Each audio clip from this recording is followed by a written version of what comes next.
Hello students, welcome to our video lecture classes. Now today we will discuss about the subject which is geoinformatics and nanotechnology for precision farming या precision agriculture.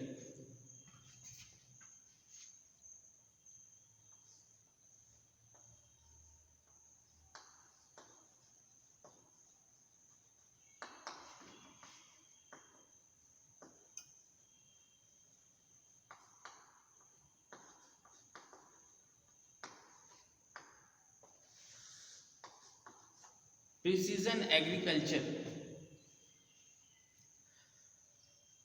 सबसे पहले तो हम ये बात जान लें कि हम ये कोर्स क्यों पढ़ रहे हैं। ठीक है, जैसे जैसे सिविलाइजेशन हो रहा है वैसे वैसे नई नई टेक्नोलॉजीज आ रही हैं, तो हम चाहते हैं कि हमारा जो एग्रीकल्चर है वो भी उस टेक्नोलॉजी से अछूता ना रहे। तो वो टेक्नोलॉजी हम अपने एग्रीकल्चर फील्ड में अप्लाई करें और उस टेक्नोलॉजी का एप्लीकेशन से हम एग्रीकल्चर को और प्रिसाइज फॉर्म में कन्वर्ट करें, या हम उस एग्रीकल्चर में ऐसी टेक्नोलॉजी का यूज़ करें जिससे हम प्रेजेंट नीड को फुलफिल कर सकें। ठीक है, तो जियो इन्फॉर्मेटिक्स, सबसे पहले तो समझते हैं प्रिसीजन एग्रीकल्चर क्या होता है। प्रिसीजन एग्रीकल्चर मीन्स, या हम जिसको बोलते हैं प्रिसीजन फार्मिंग। प्रिसीजन फार्मिंग का एम्स है, it aims at optimizing profitability and protecting environment through efficient use of inputs based on temporal and spatial variability of soil and crops। हम soil और crop का अपने स्पेस में, special variability की बात किया मैंने अभी, हम सॉइल और क्रॉप का जितनी हमारे पास ज़मीन है, जितनी हमारे पास लैंड है, उसका ऑप्टिमम यूज़ करते हुए, ठीक है, ऑप्टिमम प्रॉफिट लेते हुए और एनवायरनमेंट को प्रोटेक्ट करते हुए यदि हम एग्रीकल्चर करते हैं तो हम बोलेंगे कि सही मायने में हमने प्रिसीजन जो वर्ड है उसको सेटिस्फाई किया है। ठीक है, एक बार और इसकी डेफिनेशन क्या लिखेंगे हम। Precision agriculture aims at optimizing profitability and protecting environment through efficient use of inputs on temporal and spatial variability of soil and crops. Both sensor based and satellite image based technology have been developed and are being promoted in the developed world। आजकल जो geo informatics हमने जो हमारे subject में है, तो geo informatics means जो GPS होता है, ग्लोबल पोजिशनिंग सिस्टम, उसके थ्रू भी हम इस एग्रीकल्चर में उसका भी यूटिलाइजेशन या उसका भी एप्लीकेशन हम देखेंगे। इसमें सेंसर का देखेंगे, सेंसर क्या होते हैं प्रिसीजन एग्रीकल्चर को करते समय।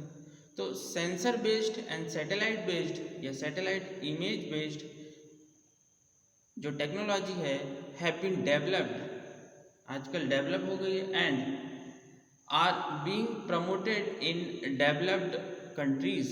Economic analysis of adoption of precision farming have indicated marginal probability to already existing based management। जो BMP बिजनेस मैनेजमेंट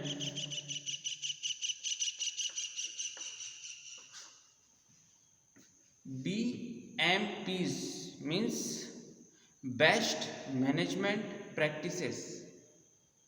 तो बेस्ट मैनेजमेंट प्रैक्टिसेस में हम geo informatics, global positioning system, ठीक है, हमारा क्रॉप मैक्सिमम स्पेशल वेरिएबिलिटीज, ठीक है। तो हम हाई प्रोडक्टिविटी और लो कास्ट की बात करें तो हम एक जो बेस्ट मैनेजमेंट प्रैक्टिस है हम किससे अचीव कर सकते हैं, प्रिसीजन एग्रीकल्चर से। ये सिर्फ इंट्रोडक्टरी पार्ट है, ज़्यादा दिमाग में लोड मत लीजिएगा, आराम से सुनिएगा।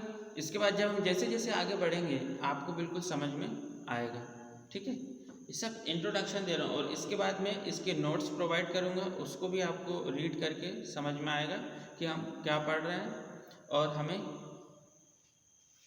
मैं क्या बताना चाह रहा हूँ, ठीक है। हायर प्रोडक्टिविटी लेवल की बात करें हम, इकोनॉमिक एनालिसिस की बात करें हम, हाई प्रॉफिट की बात करें हम, तो वहाँ पे हमारा प्रिसीजन एग्रीकल्चर निकल के आता है, हमारी टेक्नोलॉजीज निकल के आता है। जो gap between average farm yield and yield potential ceiling must shrink during the next 25 years. पिछले 25 सालों से हम ये देखते आ रहे हैं कि हमारी जो यील्ड है, फार्म यील्ड है, और हमारे जो यील्ड पोटेंशियल है, मतलब पर एकड़ में हमें कितना प्रोडक्शन मिलना चाहिए, ये धीरे धीरे क्या हो रहा है, डिक्रीज हो रहा है, श्रिंक होते जा रहा है during 25 years because of yield potential of major crop appears to be stagnant. हम सारी टेक्नोलॉजी, हम कितना फर्टिलाइजर, कितना पेस्टिसाइड, कितना इंसेक्टिसाइड, सब मैक्सिमम और ओवरडोज दे चुके हैं। और जब ओवरडोज या मैक्सिमम हम किसी भी चीज़ का देते हैं, या एक एवरेज भी मान के चलो हम देते हैं साइंटिफिकली तरीके से, तो भी हम अपने जो फील्ड है उसका ऑप्टिमम यूज़ कर चुके हैं।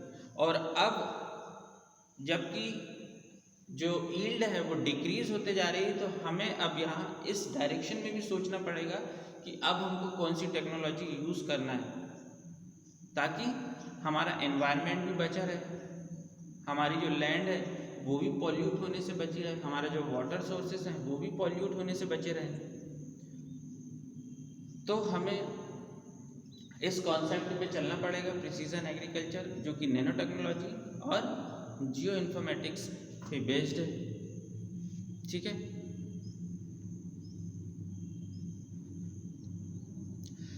Rice, maize and wheat yield potentials are increasing more slowly than the expected increase in demand। Demand तो बहुत ज़्यादा है बट हमारा जो यील्ड पोटेंशियल है वो उसका जो इंक्रीज जिस डिमांड के हिसाब से होना चाहिए वो नहीं है। Hence sustainable crop yield that exceed at least 70% of the yield potential barrier depend on sophisticated management of soil, water, resources and other inputs।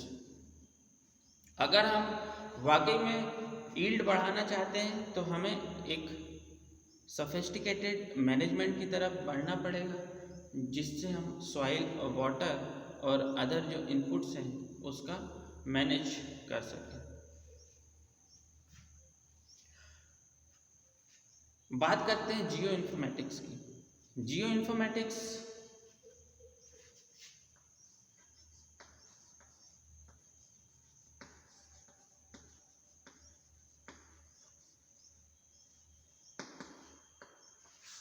अभी अपन ने टॉपिक पढ़ना स्टार्ट नहीं किए हैं, नेक्स्ट क्लास से करेंगे। अभी अपन सिर्फ इंट्रोडक्टरी पार्ट देख रहे हैं। सो जियो इन्फॉर्मेटिक्स क्या होगा? जियो इन्फॉर्मेटिक्स जैसे कि नाम से समझ में आ रहा है, इसमें हम जीपीएस, जीआईएस, सेंसर, इनकी बात करेंगे।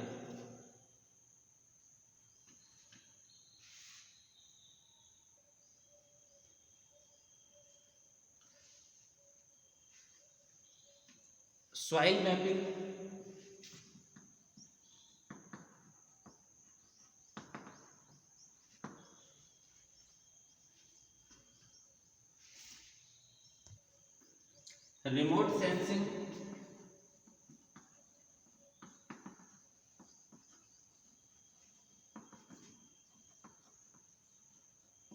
सिस्टम। तो ये एक ब्रॉड वे है हमारे सोचने का तरीका कि जियो इन्फॉर्मेटिक्स के जरिए हम सबसे पहले तो इस टेक्नोलॉजी का यूज़ हम कर सकते हैं एक फोरकास्टिंग में, जो कि किसानों के लिए बहुत ही हेल्पफुल होता है। जो जीपीएस सिस्टम है, ग्लोबल पोजिशनिंग सिस्टम हम जिसको बोलते हैं, जीपीएस का क्या मतलब है?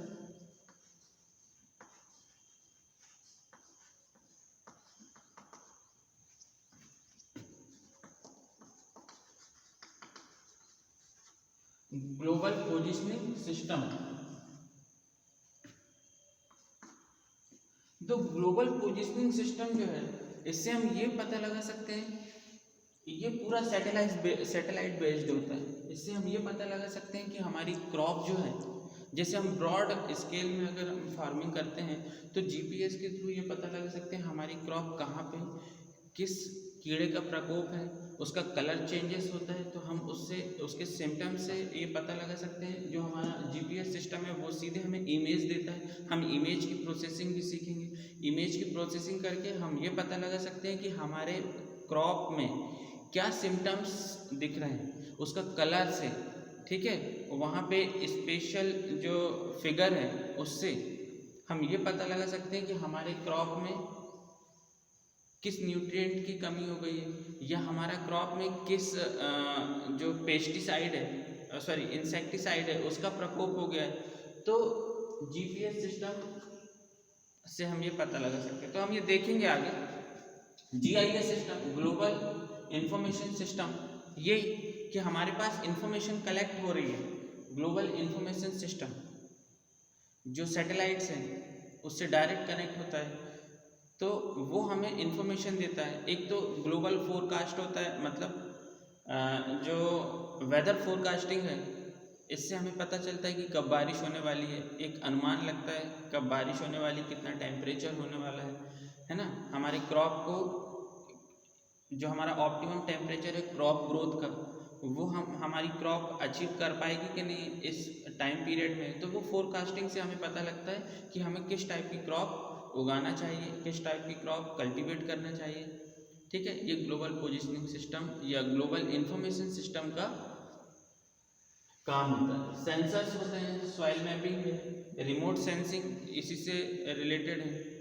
ईल्ड मॉनिटरिंग, ईल्ड कितनी आई ग्लोबल, हाँ एक चीज़ और है, ग्लोबल पोजिशनिंग सिस्टम या जियो इन्फॉर्मेटिक्स जो हम पढ़ रहे हैं, उससे जब हम मैपिंग करते हैं, जो हमारे सैटेलाइट्स के थ्रू जो हमारे पास इमेज आती है, उससे हम पता लगा सकते हैं कि हमारी ईल्ड कितनी आ रही है, ठीक है।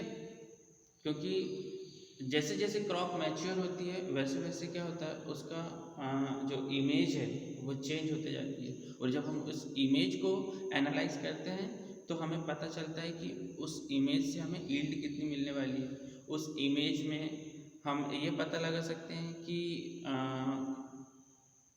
उस पर किस जो डिसीज़ है, किस डिसीज़ का अटैक हो गया है उस इमेज प्रोसेसिंग से। तो natural resources provides the basics for human survival and development because of increasing demand on these resources and decrease in its availability.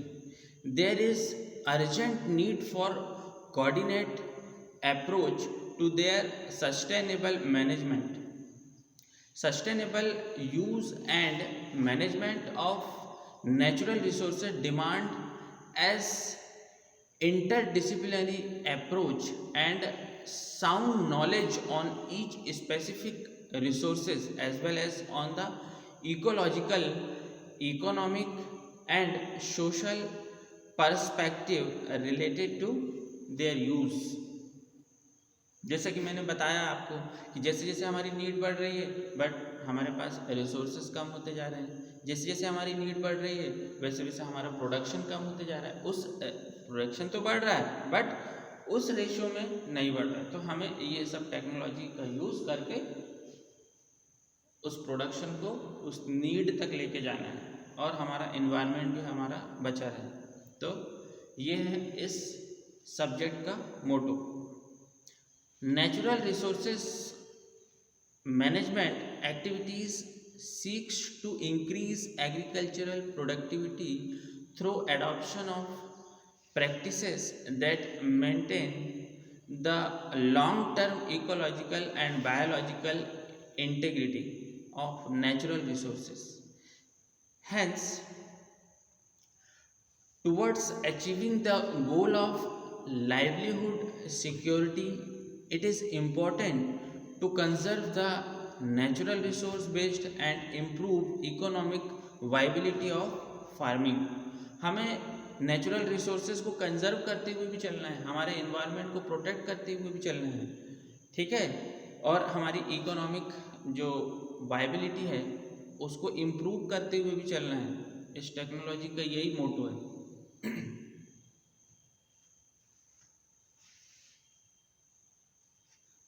अब बात करते हैं नैनो टेक्नोलॉजी।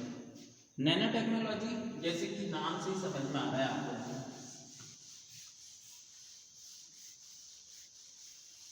क्या जो चीज़ हम पढ़ रहे हैं उसके साथ हमारा जान पहचान होना बहुत ज़रूरी है, तब हमें सारी चीज़ें समझ में आती है। जब शुरुआत में हमें उसका जो इनिशियल इंट्रोडक्शन मिलना चाहिए वो नहीं रहेगा हमारे पास, तो हम उसको फिर नहीं जान पाएंगे अच्छे से। स्टार्टिंग में जब आप किसी से मिलते हैं तो हमें उसका नाम, सबसे पहले इच्छा होती है कि उसका नाम क्या है, वो क्या करता है। ऐसे ही हमारे जो टर्म्स हैं, ये जो हमारे पास जो वर्ड है, इसकी जान पहचान होना बहुत जरूरी है।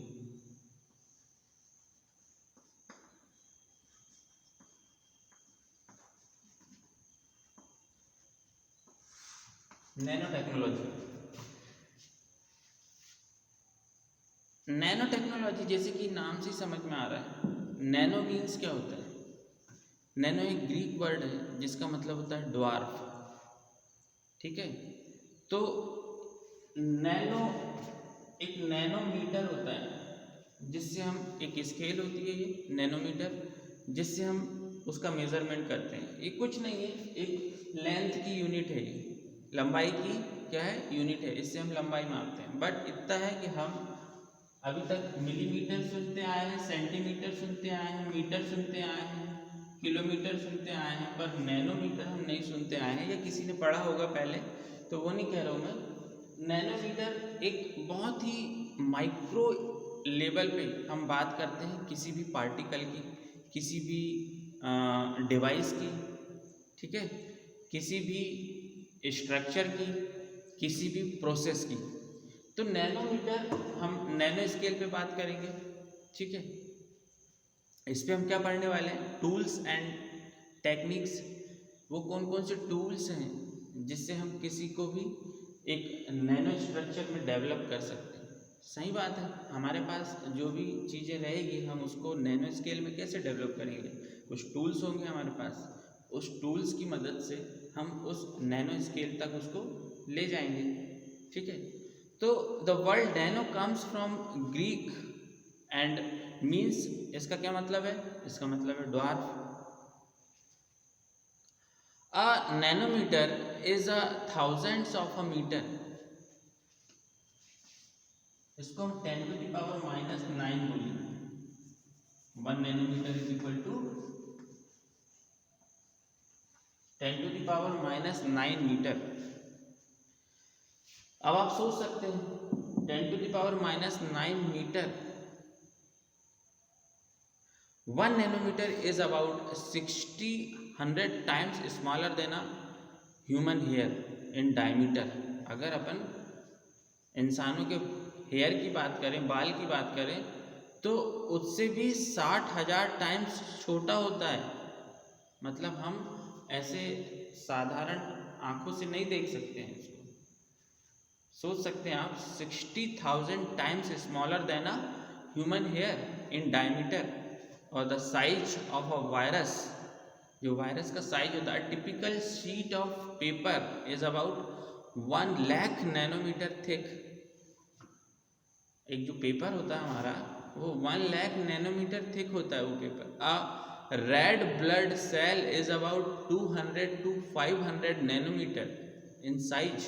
जो रेड ब्लड सेल्स हैं हमारे ब्लड में, वो 200 to 500 नैनोमीटर होता है उसका साइज 2000 टू 5000 नैनोमीटर। इंट्रोडक्शन दे रहा हूँ मैं आपको सिर्फ जान पहचान करवा रहा हूँ इस वर्ड्स की, पढ़ेंगे तो हम आगे। ये सिर्फ इंट्रोडक्टरी क्लास है। 200 टू 500 नैनोमीटर किसकी साइज है हमारी? Red blood sales.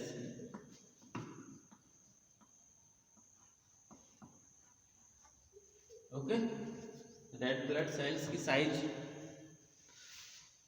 ये डायमीटर है। And the diameter of DNA की बात करें तो वो 2.5 नैनोमीटर होता है डीएनए। तो इसको हम कैसे डेवलप करेंगे इस पार्टिकल को नैनो टेक्नोलॉजी का यूज़ करके, ये हम इस पे पढ़ेंगे। इसकी डेफिनेशन देख लेते हैं। Nano scale is the study of a phenomena and manipulation of material at atomic, molecular and macromolecular scale where properties differ significantly from those at large scale. जैसे ही हम नैनो पार्टिकल में इसको तोड़ते हैं, किसी भी पार्टिकल को, उसकी कैरेक्टरिस्टिक्स चेंज हो जाती है, उसका जो सिग्निफिकेंस वो चेंज हो जाता है, उसकी कैरेक्टरिस्टिक चेंज हो जाती है, उसका मैक्रो स्केल में वर्क करने लग जाता है, माइक्रो स्केल में वर्क करने लग जाता है, वो एटॉमिक लेवल पे वर्क करने लग जाता है, वो उसकी सारी फिजिकल केमिकल जो प्रॉपर्टीज़ हैं वो चेंज होने लग जाती हैं जब हम इसको नैनो स्केल में चेंज करते हैं। किसी भी स्ट्रक्चर को हम डिवाइस भी बनाएंगे नैनो स्केल पे, नैनो स्केल टेक्नोलॉजी से डिवाइस बनती है, पार्टिकल बनते हैं, प्रोसेसिंग होती है नैनो स्केल पे। डिवाइस बहुत छोटे डिवाइस होते हैं जो मेडिकल में यूज़ होते हैं, ठीक है, हमारे एग्रीकल्चर में भी यूज़ होता है। तो इस टेक्नोलॉजी का यूज़ करके हम डिवाइस बनाते हैं। तो हम इस पे क्या क्या पढ़ने वाले हैं? Tools and technique,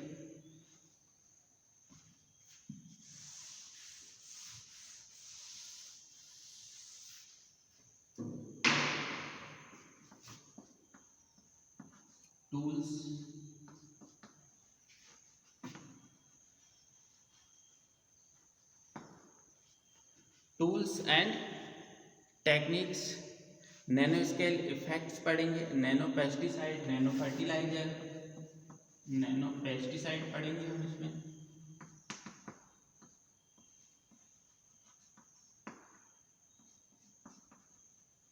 nano fertiliser,